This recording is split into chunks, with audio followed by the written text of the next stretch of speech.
Fincom.co provides the world's first automatic comprehensive compliance policy and methodology by utilizing advanced tech to meet the regulatory demand of international trade, commerce, and financial transactions.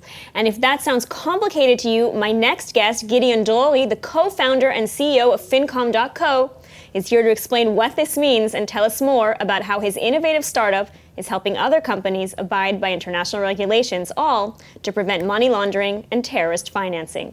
So, welcome. Thank you so much. So tell me about Fincom.co. What exactly do you do? So it's not as complicated as it sounds.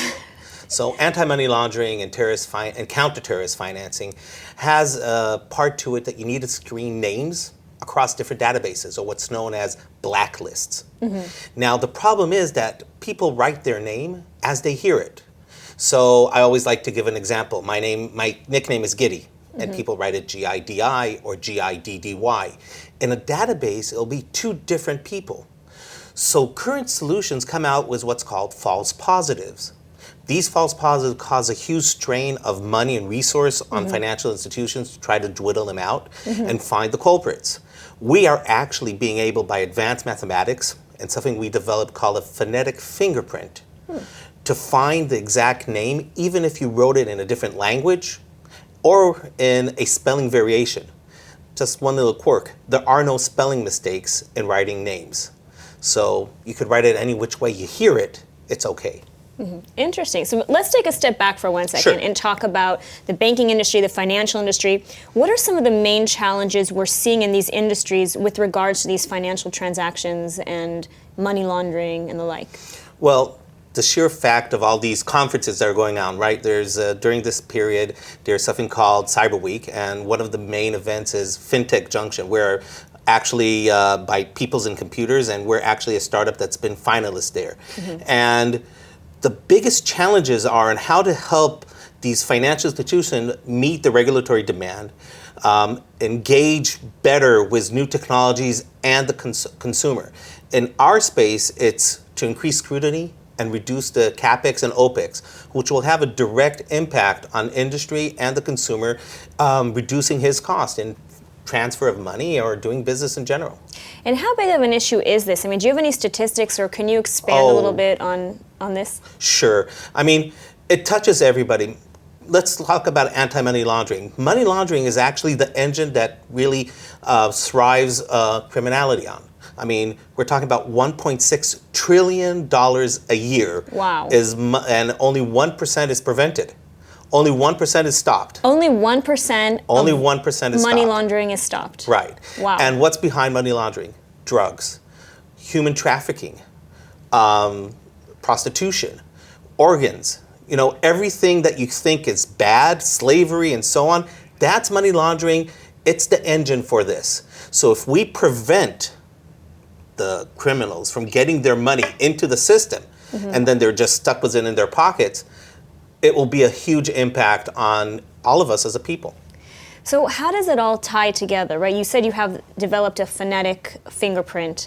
How does this tie in, though, with the money laundering? How can it help banks to prevent it? So under the regulations, be it the EU, US, Israel, etc., all financial institutions that are in this transaction have to do verification of the persons, the payer, the beneficiary, the financial institution that are transferring. So these names have to be screened and verified. So everybody needs to do this. Once we have a solution that it's far better than legacy solutions that are 20, 30 years old, that are causing a lot of burden on the systems themselves, everything gets streamlined. The cost is reduced very, very dramatically. It's even to this point, real estate agents now need to do this, but they don't know how to do it. And they are not able to go buy $250,000 big systems. They need a solution that is SaaS, like we provide, that can actually work in multiple languages that they can work with in their day-to-day life. So it's a worldwide solution running in over 33 original languages and understanding over 50 in a simplified version, which helps us support a world industry. It's very interesting. And I think my other question is, how much of it is the bank's or company's responsibility to try to prevent these events from happening? It's 100%. 100% their responsibility. The laws are actually putting the burden completely on the banks.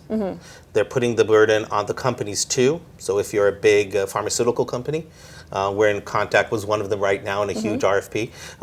They have to do this. The banks, cry and so on, but banks have been fined $350 billion in the last decade alone for anti-money laundering and counter-terrorist financing. In the last 2 years, it made it as a criminal offense for bank managers if it happens under their wing. Okay. Needs to be understood. So let's say I'm a bank manager, Sure. I'm a financial institution. How do I use your tech to help me? Well, there's actually two ways to use our tech. First of all, you could use our entire solution, which we call it replaces your current solution. That is a difficult request because these are core technologies. So we've developed an optimization engine. We call it a ROE, result optimization engine, which literally means that we're reducing the cost by 50%.